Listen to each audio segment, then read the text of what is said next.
إن الحمد لله نحمده سبحانه ونستعينه ونستغفره ونعوذ بالله من شرور أنفسنا ومن سيئات أعمالنا. من يهده الله فلا مضل له ومن يضلل فلا هادي له، وأشهد أن لا إله إلا الله وحده لا شريك له، وأشهد أن محمدًا عبده ونبيه ورسوله وصفيه من خلقه وحبيبه، بلغ الرسالة وأدى الأمانة ونصح للأمة، وكشف الله عز وجل به الغمة، وتركنا على البيضاء ليلها كنهارها لا يزيغ عنها إلا هالك. فاللهم صل وسلم وبارك على عبدك ورسولك محمد وعلى آله وأصحابه وأتباعه ومن اهتدى بهديه وسار على نهجه إلى يوم الدين. يا أيها الذين آمنوا اتقوا الله حق تقاته ولا تموتن إلا وأنتم مسلمون. يا أيها الناس اتقوا ربكم الذي خلقكم من نفس واحدة وخلق منها زوجها وبث منهما رجالا كثيرا ونساء، واتقوا الله الذي تساءلون به والأرحام إن الله كان عليكم رقيبا. يا أيها الذين آمنوا اتقوا الله وقولوا قولا سديدا يصلح لكم أعمالكم ويغفر لكم ذنوبكم، ومن يطع الله ورسوله فقد فاز فوزا عظيما. أما بعد، فإن أصدق الكلام كلام الله، وأحسن الهدي هدي محمد صلى الله عليه وعلى آله وسلم، وشر الأمور محدثاتها، وكل محدثة بدعة، وكل بدعة ضلالة، وكل ضلالة في النار. أما بعد، أيها الأحبة المؤمنون، طبتم وطابت خطاكم وتبوأتم من الجنة منزلا بإذن الله تعالى. يقول الحق سبحانه في كتابه العزيز من سورة آل عمران بعد أعوذ بالله من الشيطان الرجيم: بسم الله الرحمن الرحيم.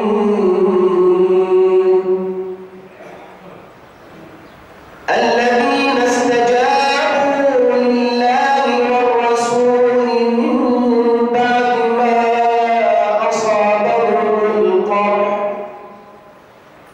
للذين أحسنوا منهم واتقوا أجر عظيم. الذين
أيها المؤمنون،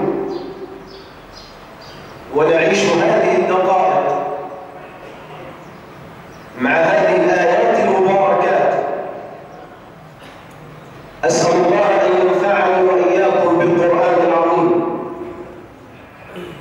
وما فيه من الآيات والذكر الحكيم.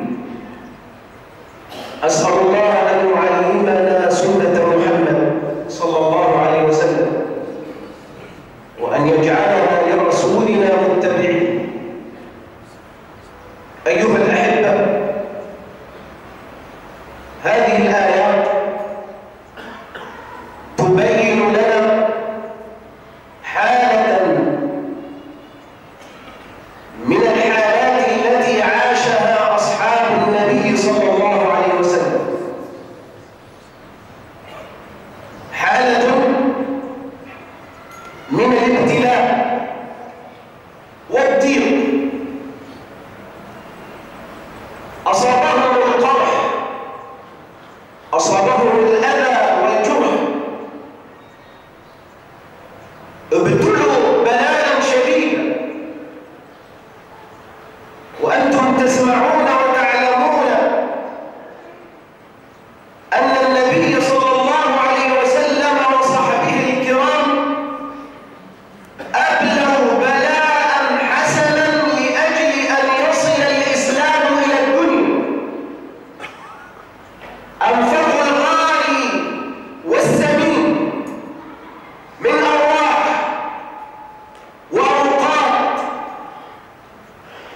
أنفقوا الأجساد والعقول والأفكار والأموال والأولاد، أنفقوا الكثير والكثير، وتحملوا الأذى الشديد.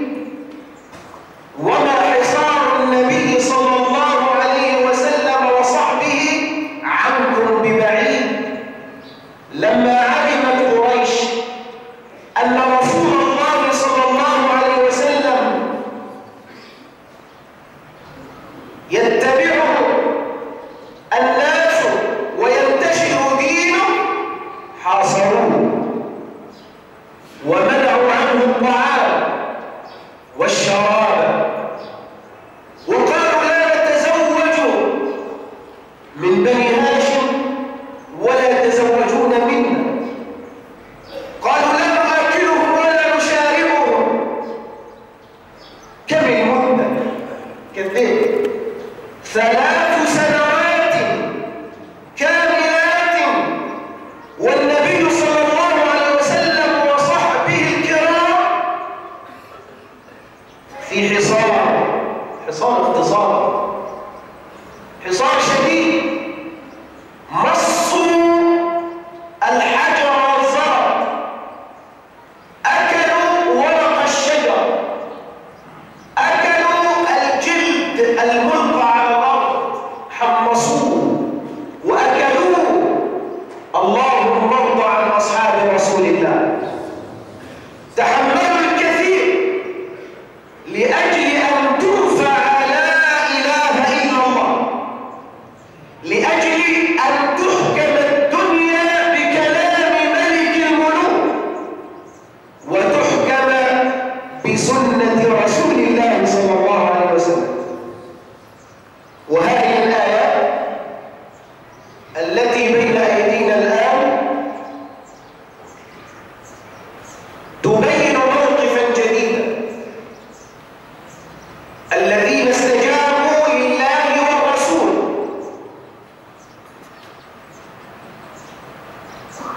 من بعد ما أصابهم القرح، للذين أحسنوا منهم واتقوا أجر عظيم. يقول أهل العلم هذه الحادثة، ويرويها أنس بن مالك رضي الله عنه، يقول هذه الحادثة يوم أن ذهب أصحاب النبي صلوا عليه صلى الله عليه وسلم، ذهبوا لبئر معونة. ما بئر معونة؟ ولماذا ذهب؟ ذهب يقول أنس ذهب 40 أو 70 ليعلموا الناس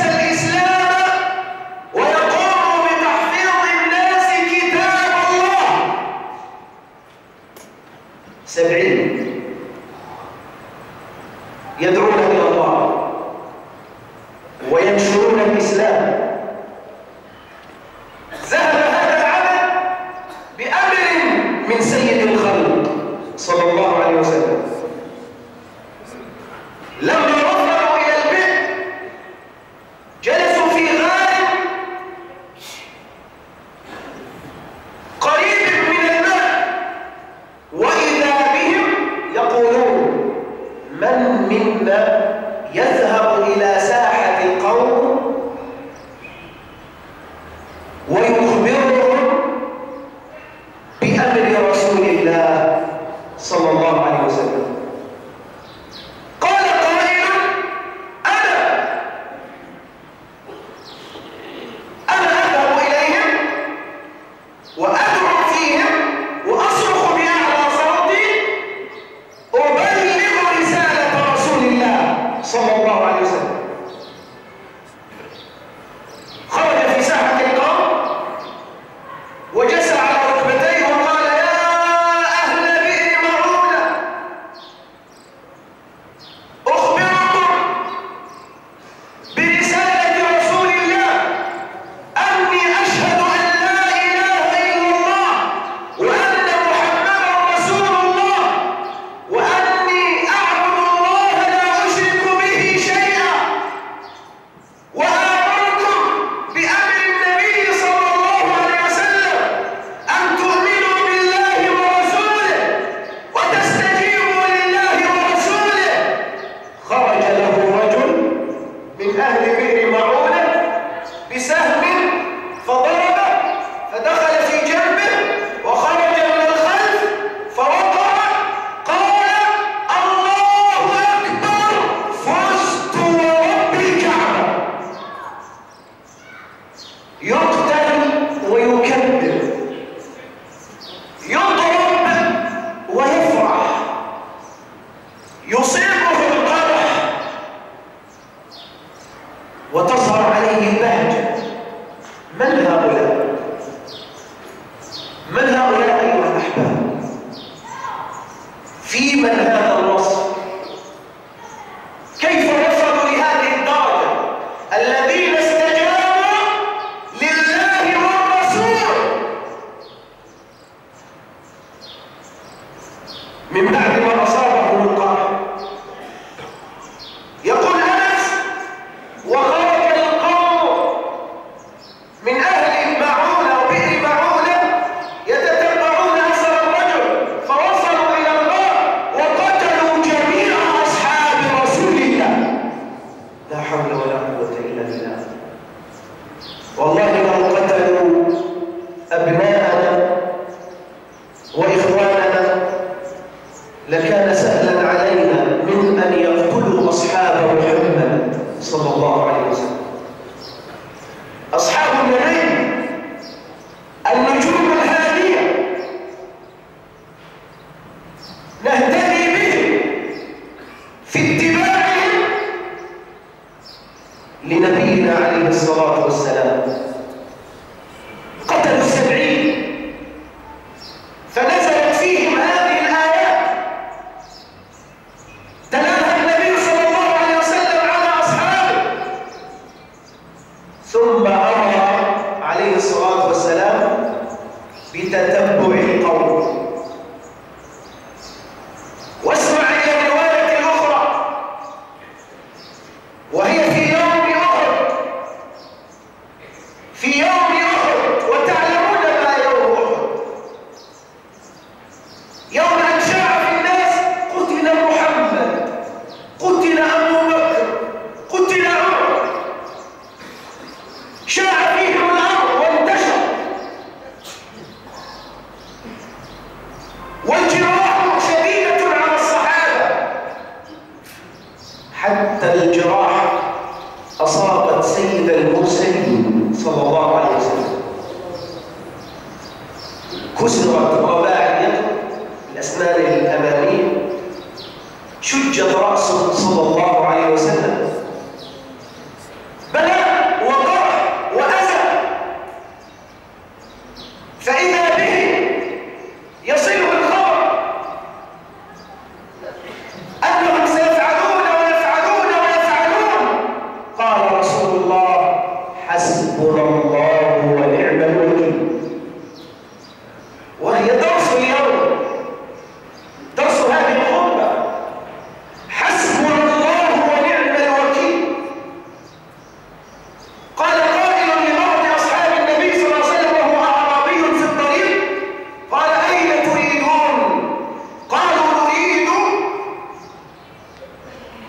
المشركين نقارنهم، لقد أشاعوا أنهم هزموه وقتلوه، نقارنهم. قال لهم هذا الأعرابي: تقارنون من؟ إنهم عدد وعدة وشيء صعب وشيء عسير، ماذا تفعلون؟ خوفوهم.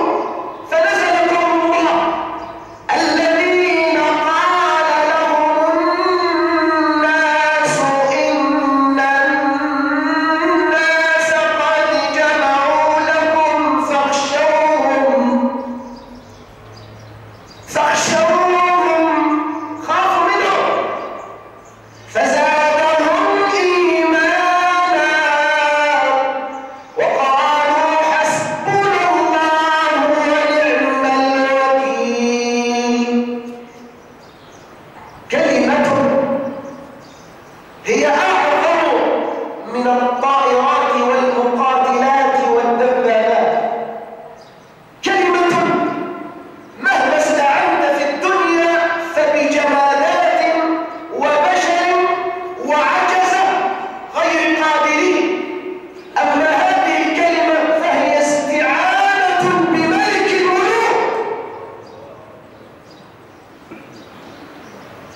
الوكيل عن عباده، المتصرف بعدله.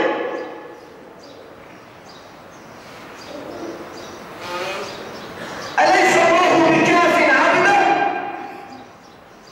أليس الله بكاف عبده؟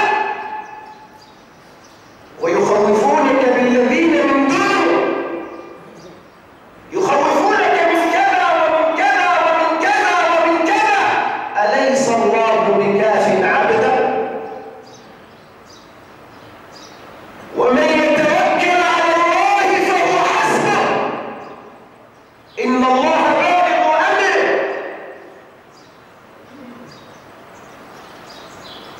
إذا هي كلمة لا يقف أمامها مقارن ولا مقابل، كلمة لا حدود لها. حسبنا يكفينا ويتولى أمرنا ويدافع عنا، حسبنا الله ونعم الوكيل. قالها أصحاب النبي صلى الله عليه وسلم وهم ضعفاء، عدد قليل، لكنهم بالله هم كثير،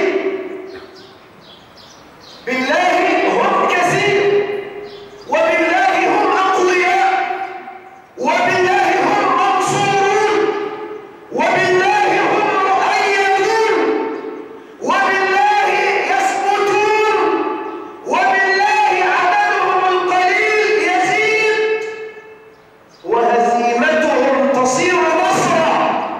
حسبنا الله ونعم الوكيل. فانقلبوا بنعمة من الله وفضل لم يمسسهم سوء واتبعوا رضوان الله، والله ذو الفضل العظيم. ونعيش مع هذه الكلمة العظيمة لنثبتها على ألسنة أحبابنا الحاضرين والسامعين.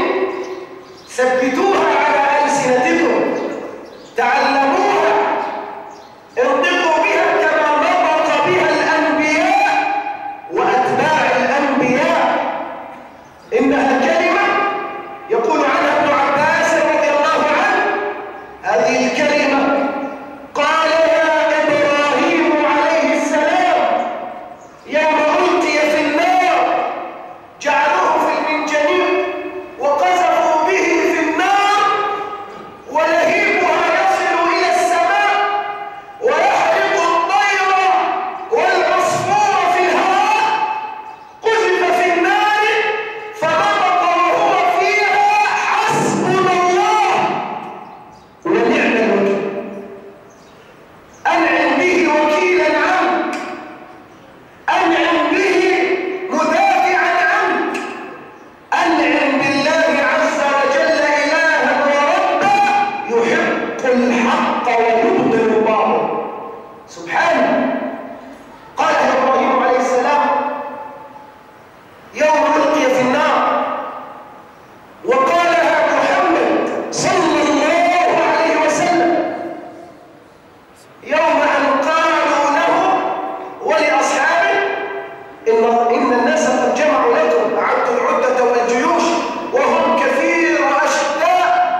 الغني بالله كان هذا الفقير يقول أعمل إيه؟ حسبنا الله ونعم الوكيل. بالأمس البعيد نهب مال هذا وأكل متاع هذا ولا يملك حكم الجوع الضعيف، فقال حسبنا الله ونعم الوكيل. بالأمس البعيد أخذت أرض هذا الرجل واعتدي عليه لأن المعتدي ظاهر وصاحب الأرض ليس له ظاهر، فقال صاحب الأرض الذي نهب وسلب أعمل إيه؟ حسبنا الله ونعم الوكيل. بالأمس البعيد منع التعيين عن هؤلاء منذ 20 عاما أو 18 عاما، لا دبلوم ولا ليسانس ولا بكالوريوس، صاروا يحملون الطوبة والرمل على أكتافهم باليومية، لا يملك شيئا إلا أن يخرج البكالوريوس وينظر إليه ويقول حسبنا الله ونعم الوكيل. بالأمس البعيد أخذ ابن هذا الرجل وأخذ ابن هذا الرجل وأخذ هذا الشاب. ما العلة؟ أنه يصلي أو يقصر ثيابه أو يطلق لحيته اقتداء برسول الله محمد صلى الله عليه وسلم. أخذ 10 سنوات أو 13 عاما أو 9 سنوات لم يملك هو شيء، ولا والده ولا أمه التي ماتت كبدا حزنا على ولدها المسجون، لم يملكوا شيء إلا أن قالوا حسبنا الله ونعم الوكيل. بالأمس البعيد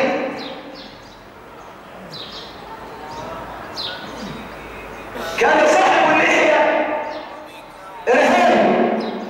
ليه؟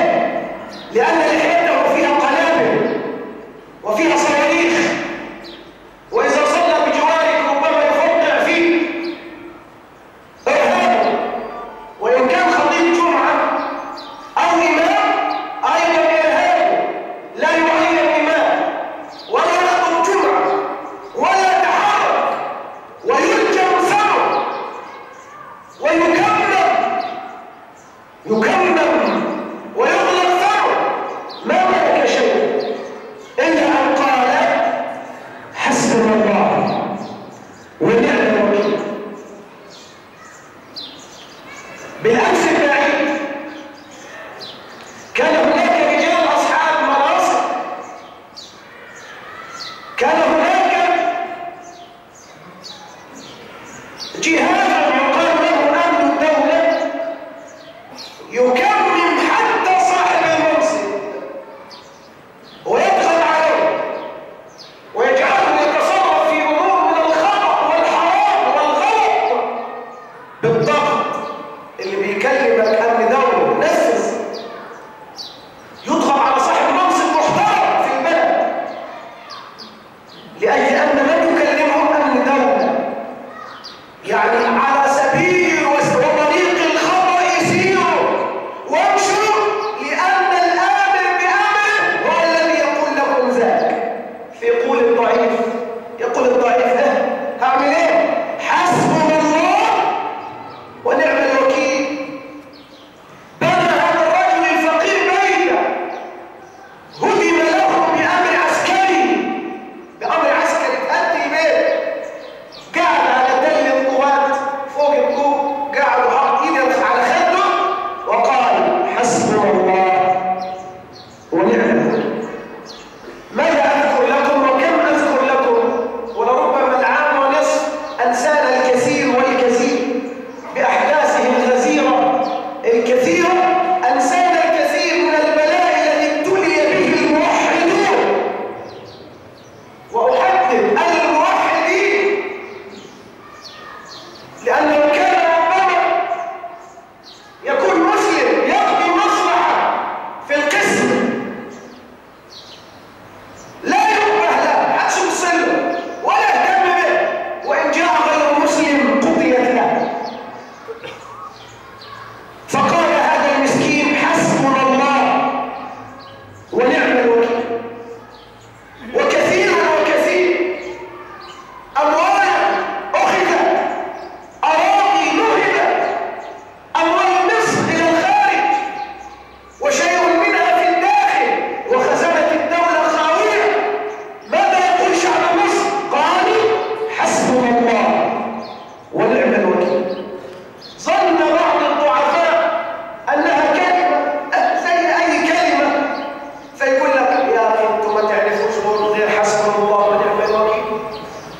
شرع الله لا نجاة إلا به ولا فوز إلا بكلامه عز وجل ولا بركة في الدنيا والآخرة إلا بتحكيم شريعة محمد صلى الله عليه وسلم. أذكركم ولا تنسوا هذا الهدف الذي يراد المكر به. فقد أقيمت التأسيسية ولا يراد منها إلا شرع الله، ولكن الإعلام بأبواقه والعلمانيون والليبراليون بأفواههم هدموها وأفشلوها وقالوا باطلة أو باطلة الثلث، حتى يعد أعداد من الشارع المصري يريدون أعدادا إذا أتت بحكم لهذا الشعب تأتيهم بحكم أوروبا مرة أخرى أو حكم فرنسا مرة أخرى أو حكم بريطانيا مرة أخرى أو حكم زاد وعماد وعمر وفلتان وعلتكان، لكننا لا نريد إلا حكم الرحمن. احفظوها، اعرفوها كهدف وابقوا عليها. لا نريد إلا حكم الملك الرحيم الرحمن الذي يرحم المسلم والكافر، الذي يعلم من خلق وهو اللطيف الخبير، الذي يقضي بالحق وهو أحكم الحاكمين سبحانه وتعالى. فجاءت بركة حسبنا الله ونعم الوكيل يوم 25 وما بعده، فأعطت لهذا الشعب المطحون حرية، وتنفس هذا الشعب، وأزيح الحجر الذي كان على صدر هذا الشعب. لكن يبقى الكثير من الفساد ويستمر الكثير من الفساد، فلا تنسوا أبدا حسبنا الله ونعم الوكيل، حتى يفرج الله الكرب ويزيل الغمة ويزيح عنا الهم ويمتعنا بحكمه وسنة رسوله صلى الله عليه وسلم. قال سبحانه: ولو أن أهل القرى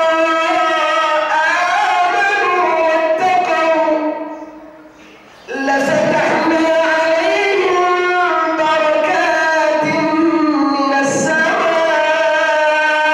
والأرض. نريد هذه البركات ونريد هذه الخيرات من رب الأرض والسماوات. إن ما عند الله لا يستجلب بمعصيته، ما يأتيش بالمعصية، وإنما يستجلب بطاعته، يستجلب بطاعته. فاتبعوا الرسول وأطيعوا الله ورسوله وتوكلوا على الله، هو حسبكم وهو ناصرنا وهو مؤيد عباده المؤمنين. أسأل الله لي ولكم المغفرة والثبات على الحق. أقول ما تسمعون وأستغفر الله لي ولكم فاستغفروه وتوبوا إليه يغفر لكم.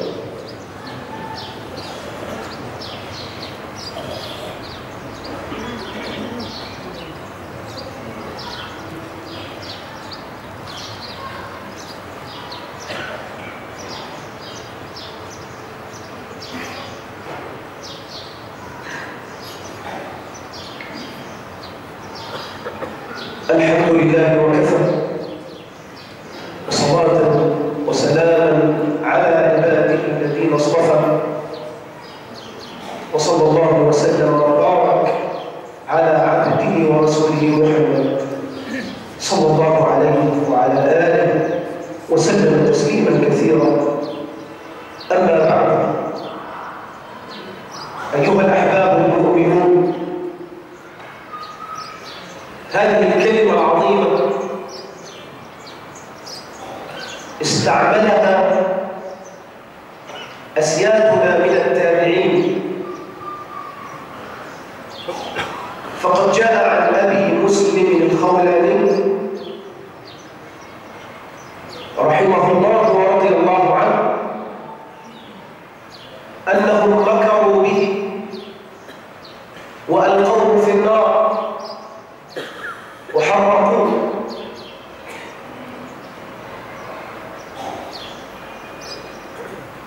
أرادوا به كيدا، فجاء عنهم أنهم لما حملوه إلى النار قال أبو مسلم الخولاني قال حسبنا الله ونعم الوكيل. اقتدى برسول الله محمد صلى الله عليه وسلم، واقتدى بأبي الأنبياء إبراهيم عليه الصلاة والسلام، وقال ذات الكلمة. وكانت الحادثة في خلافة عمر رضي الله عنه. ألقوا أبا مسلم في النار فاستمر فيها 3 أيام. أطفئت النار فوجدوا أبا مسلم الخولاني كما هو لم تمسه النار. استعجل، قال له اذهب فمشي. وأتى عمر، ذهب إلى سيدنا عمر، أمسك به عمر واحتضنه، خذوا البعض وقال أنت أبو مسلم؟ قال نعم. قال عمر الحمد لله الذي جعل في أمة محمد صلى الله عليه وسلم أناسا كإبراهيم عليه السلام. بركة حسبنا الله ونعم الوكيل. كلمة تحتاج إلى يقين عالي. أنت تقول هكذا أم أنك توقن فيها وتؤمن بها؟ تصدق أن الله يكفيك الأمر، تصدق وتوقن أن الله يدافع عنك وعن المؤمنين، تصدق وتوقن وتؤمن أن الله قادر على كل شيء. تحتاج إلى يقين قوي وعالي. وأنا أقول لك اليوم يخوفونك ويخوفون الأمة الإسلامية من مجيء الإسلام. يا سبحان الله، يخوف المسلمون من مجيء الإسلام، وفعلا المسلمون يخافون. فيأتي الكذاب الدجال على الشاشات ويقول هنعمل ايه لما يجوا لنا أمال قبول ولا أمال قبول؟ هنعمل ايه لما يجوا لنا أمال إقامة؟ هنعمل ايه لما يمسكوا البلد؟ هنعمل ايه لما كده؟ وبعضهم عاش الدور يقول شوف مسكوا البلد وعملوا. هو في حد مسك بلد؟ هي البلد ممسوكة إلى الآن. ده مجلس شعب بيوصي ويشرع، ومجلس شورى عمال يناقش قضايا. هو حد مسك بلد؟ فعاش الدور بالتخويف. نعمل ايه؟ أمريكا تعمل لنا ايه لو جو الإسلاميين؟ إسرائيل تعمل لنا ايه لما يجي الإسلام؟ إذا حكمنا بالقرآن هيعملوا لنا ايه؟ النصارى هنعملوا ايه؟ من قال خير من يحافظ على النصارى المسلمون الموحدون أتباع محمد. هم جيراننا وشركاؤنا في الأرض، وما من دين أمر بالإحسان إلى غير أتباعه مثل الإسلام. الإسلام يقول وقولوا للناس حسنا، فنحن نقول الحسنة والحسنى لجيراننا من النصارى. إسلامنا يقول اتق الله حيثما كنت وأتبع السيئة الحسنة تمحوها وخالق. خالق مين؟ خالق المسلمين بس؟ خالق الناس يهود نصارى، خالق الناس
خذوا أخاكم. بقى إيه دلوقتي؟ أخذوا بقى إيه؟ خذوا أخاكم، احملوا أخاكم، غسلوه وكفنوه وصلوا عليه. اللهم صل على رسول الله. خير دين أمرنا بمعاملة عالية طيبة لغير المسلمين إنه دين الإسلام. دين الإسلام الذي أمرنا أن نؤكلهم وأن نشاربهم وأن نتعايش نبيع ونشتري ونتكلم معهم بالحسنى، وإذا تحاورنا في الدين أو العقيدة بأدب وذوق وهدوء وحوار طيب. وأقول لكم الحقيقة، لا تحتاج دعوة غير المسلمين للإسلام إلا إلى أخلاق. اضبطوا الأخلاق تجدونهم يوحدون الله. قضية كده، قضية خلاصتها. اضبطوا الأخلاق تجدوا غير المسلمين يوحدون الله ويتبعون محمدا صلى الله عليه وسلم. إذن لماذا يخوفونك ويخوفون الأمة والعالم بأكمل العالم الإسلامي؟ يخوفونه من قدوم الإسلام. السعودية نفسها تخوف مصر. سمعنا بقول السعودية نفسها تخوف مصر من مجيء الإسلام على أيدي الإسلاميين. إذا ماذا تريدون؟ أقول للعلمان أنت مسلم؟ يقول لنا مسلم. أنت ليبرالي؟ أنت مسلم؟ أيوه مسلم. الممثلين والفنانين والرقاصين والمغنيين مسلمين؟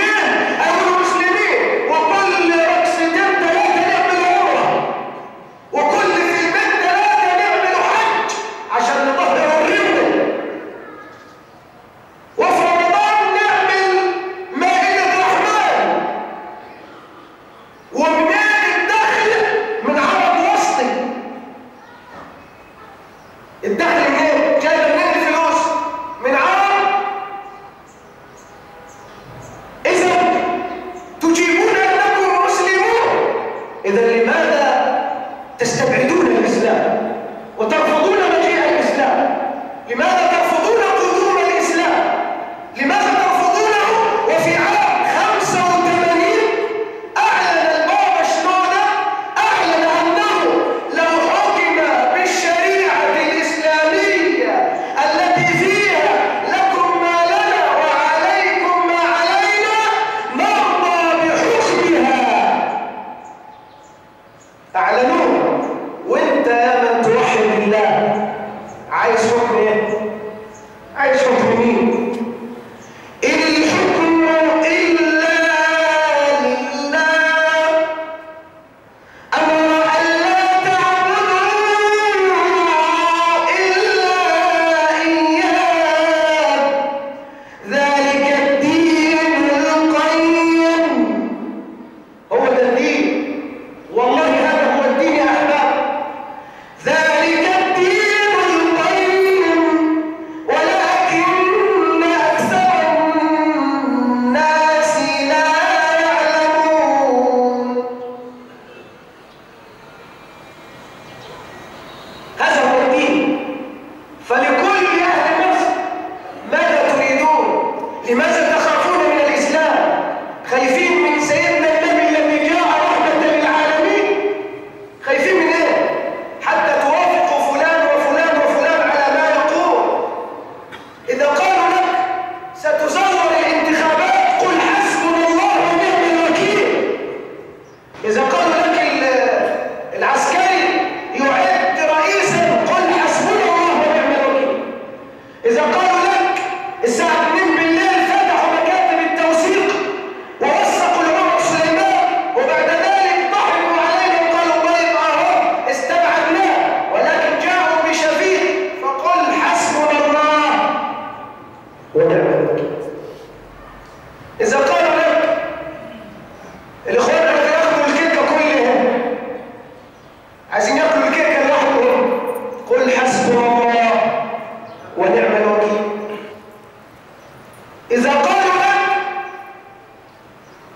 يا عمي ده قانون 71 أو دستور 71 أفضل وأحسن، ما كنا في خير. أنا عارف إيه البلوى اللي جات اللي اسمها الثورة، والتاني يقول لك أنا عارف إيه الإسلاميين اللي جودوا خلوها فقر وضيقوها. قل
الملك. سبحان الذي يداول الأيام بين الناس، وتلك الأيام نداولها بين الناس وما يعقلها إلا العالمون. لا يعقل المداولة إلا العلماء. لا تنسبوا الضيق أو الوسع لأشخاص، لا إسلاميين ولا سلفيين ولا إخوان ولا كذا. انسبوا الأمر لمالكه، انسبوا الأمر لمالكه. لا تنسى أنه لا نجاة لنا إلا بالإسلام، سنسأل عنه. كانت فرصة لأن تحكموا بكلام الملك. بما ساهمت؟ كل واحد ساهمت به. ماذا فعل؟ يقول أنا وقفت بالضد، ما كنتش عايز. أنا كنت خايف من الحدود، قلت مش عايز لأنها مشقة على الناس وشديدة على الناس. يا عبد الله، الله أرحم بك من أمك، الله أرحم بك من أبيك. لا يقول ذلك إلا لص سارق يخاف من قطع يده. وهل الإسلام قطع يد؟ الإسلام جميل يمتلئ بكثير من الأحكام. أيرضيكم هذه البومجة؟ أترضيكم هذه السرقات وهذا التهديد وهذه المساومات؟ ترضيكم؟ أحدكم لو أخذت سيارته وطلب منه 15 مليون لإعادتها يقول والله لو مسكت في إيدي لفرغ فيه 36 طلقة وقطع في حتت وأعمل له. الله أرحم به منك، الله أرحم به منك. الله يريد للمجتمع إنصافا واعتدالا وانضباطا. الله يريد لنا مجتمعا نظيفا بيننا. لا تنسوا الهدف العظيم أن نحكم بشريعة محمد صلى الله عليه وسلم. لا يخوفونكم. قال تعالى في آخر آية تلوتها عليكم من سورة آل عمران: إنما ذلكم الشيطان يخوف من؟ أولياء. حبايب إبليس هم اللي بيخافوا، أحباب إبليس هم اللي بيتخوفوا. إنما ذلكم الشيطان يخوف أولياء فلا تخافوهم وخافوني، خافوا من الله. هذا هو التوحيد، الخوف من الله، التوكل على الله، الاعتماد على الله. ينظر إلى قلوبكم فيرى فيها التوحيد ونور الإيمان، يرى في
أن الحمد لله رب العالمين وأقم الصلاة. اجعلوا الجنازة في جانب المسجد، لا تجعلوها في قبلتنا ونحن في الصلاة.